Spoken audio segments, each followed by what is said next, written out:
salam sejahtera untuk kita semua. Hai teman-teman, gimana nih kabarnya? Semoga sehat selalu ya, dan pastinya harus selalu bahagia dong ya, walaupun cuma di rumah aja. Oke teman-teman, di video kali ini saya dan rekan-rekan saya dari kelompok 3 akan menjelaskan tentang sebuah materi nih. Apa itu? Yaitu prosedur pemeriksaan aset tetap. Nah, video kali ini akan menambah wawasan nih buat teman-teman semua. So, jangan di-skip ya videonya, simak dan tonton videonya, semoga kalian suka. Sebelum kita lanjut ke materi yang lebih mendalam tentang prosedur pemeriksaan aset tetap, saya akan membahas sedikit tentang apa itu aset tetap. Aset tetap merupakan harta yang dimiliki oleh perusahaan, di mana harta ini bukan untuk dijual melainkan digunakan untuk kegiatan operasional dalam perusahaan. Nah, masa manfaat dari aset tetap ini adalah 1 periode akuntansi atau 1 tahun. Pastinya, aset tetap dengan persediaan itu beda ya. Contohnya aja seperti kendaraan yang kita ambil saja mobil ya. Mobil ini bisa dikatakan persediaan, bisa juga dikatakan aset tetap. Kapan dia dikatakan persediaan? Ketika mobil ini digunakan untuk dijual. Dan kapan dia dikatakan aset tetap? Ketika mobil ini digunakan untuk kegiatan yang berhubungan dengan perusahaan. Seperti mobil ini digunakan untuk fasilitas transportasi yang digunakan oleh karyawan, oleh manajer. Nah, itu tuh digunakan untuk semua hal yang berhubungan dengan perusahaan. Sini saya akan menjelaskan tentang tujuan audit aset tetap. Yang pertama, memeriksa apakah terdapat internal control atas aset tetap. Maksudnya, jika suatu proses itu baik, maka luas pemeriksaan dalam subjektif tes dalam aset tetap itu bisa dipersempit. Yang kedua, memeriksa apakah aset tetap yang tercantum dalam neraca betul-betul ada, masih digunakan, dan masih milik perusahaan. Bagaimana cara memeriksanya? Yaitu dengan cara meminta kepada klien top dan supporting schedule aset tetap yang berisikan unsur-unsur yang tercantum dalam laporan keuangan klien. Yang ketiga, memeriksa apakah penambahan aset dalam tahun berjalan betul-betul merupakan suatu capital expenditure diotorisasi oleh penjabat yang berwenang dan didukung oleh bukti yang lengkap dan dicatat dengan benar. Maksudnya, jika menjamin penambahan serta pengurangan dari aset tersebut, untuk penambahannya kita bisa lihat approval dan kelengkapan dokumennya. Untuk pengurangannya, kita bisa melihat otoritas dan jurnal apakah itu sudah dicatat dengan betul dan benar. Yang keempat, memeriksa apakah proposal dari aset tetap itu sudah dicatat dengan benar dan telah terotoritas oleh penjabat yang berwenang. Maksudnya itu dengan memeriksa footing dan cross footingnya. Setelah itu kita cocokkan totalnya dengan general ledger atau sub general ledger. Habis itu kita lihat saldo awal dengan kertas kerja tahun lalu. Baiklah, saya akan melanjutkan menjelaskan tujuan audit aset tetap yang barusan dijelaskan oleh teman saya. Tujuan audit aset tetap yang kelima ialah disposal atau pelepasan aset tetap dalam bentuk penjualan yang menimbulkan laba atau rugi penjualan aset tetap. Nah, kapan disposal itu terjadi? Ada 3 kemungkinan. Yang pertama, jika aset telah rusak atau usang. Yang kedua, aset tersebut telah tidak memiliki nilai standar. Yang ketiga, aset tersebut tidak memiliki nilai buku atau nilai sisa. Tujuan yang keenam ialah untuk memeriksa apakah pembebanan dalam penyusutan dan apakah perhitungannya sesuai dengan standar akuntansi. Yang ke-7 ialah untuk memeriksa apakah aset tetap dijadikan sebagai jaminan. Nah, maksudnya gini, aset dijamin oleh sebuah perusahaan dan si auditor harus memeriksa langsung dan mencatat atas laporan keuangan. Yang kedelapan ialah untuk memeriksa apakah penyajian laporan keuangan sesuai dengan standar akuntansi.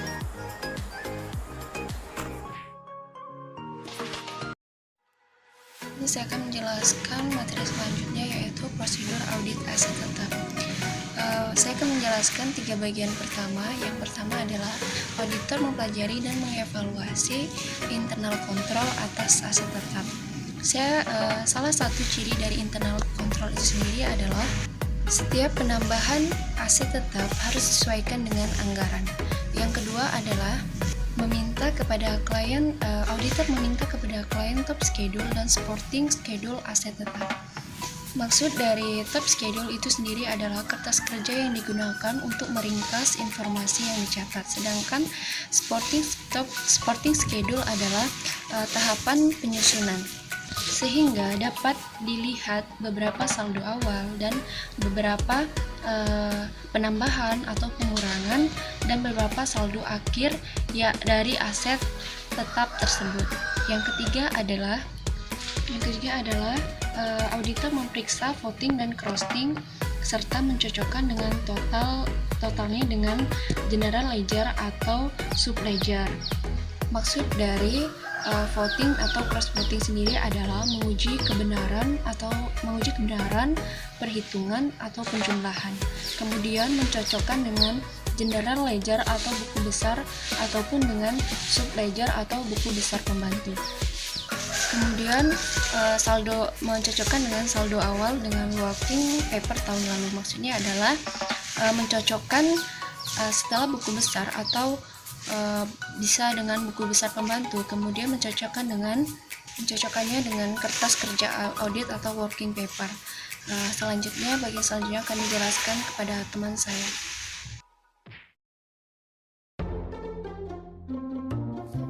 Setelah kita memeriksa footing dan cross footing dari suatu aset tetap, maka prosedur selanjutnya yang akan kita lakukan adalah vouching. Nah, sebelumnya kita juga telah mempelajari tentang vouching, yaitu pemeriksaan kebenaran dan keberadaan dari suatu bukti. Nah, pada prosedur ini kita juga akan memeriksa kebenaran dan keberadaan serta penambahan dan pengurangan dari suatu aset tetap. Untuk penambahan aset tetap, kita dapat melihat pada otorisasi serta kelengkapan dokumen pendukungnya. Selain itu, kita juga harus melihat apakah penambahan tersebut sudah tercantum dalam anggarannya. Kemudian, untuk pengurangan aset tetap, kita dapat memeriksa jurnal entry-nya. Sebagai contoh nih, misalkan PTX memiliki sebuah aset berupa kendaraan senilai 200 juta rupiah dan akumulasi penyusutannya sebesar 150 juta rupiah. Dalam beberapa tahun kemudian, mereka memutuskan untuk menjual kendaraan tersebut senilai 70 juta rupiah secara tunai. Kan kebanyakan kalau perusahaan akan mencatat transaksinya dengan mendebit kas dan mengkredit kendaraan yang masing-masing senilai 70 juta. Maka dari itu, auditor harus memastikan penerimaan kas sebesar 70 juta tersebut sudah benar-benar tercatat dalam jurnal penerimaan kas.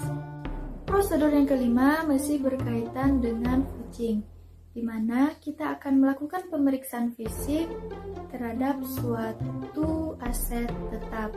Nah, hal yang dapat kita lakukan yaitu dengan memeriksa kondisi serta memeriksa nomor kode dari aset tetap tersebut. Nah, kemudian untuk prosedur yang keenam, kita juga akan memeriksa bukti kepemilikan dari suatu aset tetap. Sebagai contoh nih, untuk bangunan, kita dapat melihat sertifikat tanahnya, IMB atau izin mendirikan bangunan, serta surat izin penempatan bangunan. Dan kemudian untuk kendaraan seperti mobil dan motor, kita dapat melihat BPKB serta STNK-nya. Nah, untuk mengetahui lebih lanjut, prosedur audit aset tetap akan dilanjutkan oleh teman saya. Saya akan melanjutkan prosedur audit tentang aset tetap. Pelajari dan periksa apakah capitalization policy dan depreciation policy yang dijalankan konsisten dengan tahun sebelumnya. Capitalization atau kapitalisasi adalah penentuan nilai pembukuan terhadap semua pengeluaran untuk memperoleh aset tetap, sehingga siap untuk dipakai. Tentang kebijakan dari kapitalisasi tersebut ada beberapa kemungkinan. 1. Berdasarkan jumlah pengeluaran harus dikapitalisir. Yang kedua, berdasarkan masa manfaat. Yang ketiga, campuran antara jumlah dan masa manfaat. Depreciation adalah suatu istilah yang digunakan untuk menyatakan penurunan nilai suatu aktiva tetap karena haus akibat penggunaan aktiva dalam kegiatan operasi perusahaan. Depresiasi yang konsisten yang dimaksud adalah misalnya menggunakan perhitungan straight line method atau metode garis lurus. Analisis tentang perkiraan repair dan maintenance, sehingga kita dapat mengetahui apakah ada pengeluaran yang seharusnya masuk ke dalam kelompok capital expenditure tapi dicatat sebagai revenue expenditure. Capital expenditure bertujuan untuk memperpanjang masa manfaat yang diakui sebagai pengeluaran modal dan dapat dikapitalisasi menambah aset yang ada, misalnya rehabilitasi bangunan. Revenue expenditure yaitu pengeluaran yang tidak menambah masa manfaat diakui sebagai pengeluaran pendapatan dan tidak dapat dikapitalisasi menambah aset yang ada, misalnya pengecatan gedung. Analisis perkiraan repair dan maintenance harus memperhatikan kemungkinan klien untuk memperkecil laba dengan mencatat capital expenditure sebagai revenue expenditure yang digunakan untuk memperkecil pajak. Periksa apakah aset tetap tersebut sudah diasuransikan dan apakah asuran kontraknya cukup atau tidak. Periksa kecukupan asuran kontrak dalam arti jangan sampai terlalu kecil atau terlalu besar. Jika terlalu kecil ada bahaya bahwa jika terjadi kebakaran, ganti rugi perusahaan asuransi tidak mencukupi untuk membeli aset tetap, misalnya gedung dan ataupun mesin yang baru sehingga mengganggu kegiatan operasi perusahaan. Tentang penilaian cukup tidaknya asuran konvergen tersebut adalah atas dasar jumlah mendekati harga pasar. Audit aset tetap selanjutnya akan dijelaskan oleh Ayana. Baiklah, saya akan menjelaskan prosedur selanjutnya, poin ke-10. Tes perhitungan penyusutan. Cost reference, angka penyusutan dengan biaya penyusutan diperkirakan laba rugi dan periksa alokasi atau distribusi biaya penyusutan. Seperti yang kita ketahui, masalah penyusutan merupakan masalah yang penting selama masa pemanfaatan aset tetap, yang dimana pengertian penyusutan menurut PSAK nomor 17 adalah alokasi jumlah suatu aset yang dapat disusutkan sepanjang masa manfaatnya diestimasi. Adapun beberapa metode untuk menghitung beban penyusutan yaitu: pertama, metode garis lurus; kedua, metode saldo menurun ganda; 3. Metode satuan jam kerja; 4. Metode satuan hasil produksi. Nah, setelah kita mengetahui hal tersebut, saya akan menjelaskan langkah mudah untuk menentukan kalimat atau keterangan yang kita cari dalam laporan laba rugi penyusutan, guna untuk memeriksa alokasi biaya penyusutannya. Nah, biasanya penulis laporan dilakukan menggunakan komputer. Cost reference, langkah mudah untuk mencari secara cepat kata atau keterangan yang kita inginkan. Untuk mengaktifkan cost reference, letakkan kursor di tempat yang kita inginkan, kita sisipkan rujukan, lalu klik cost reference pada menu insert atau referensi.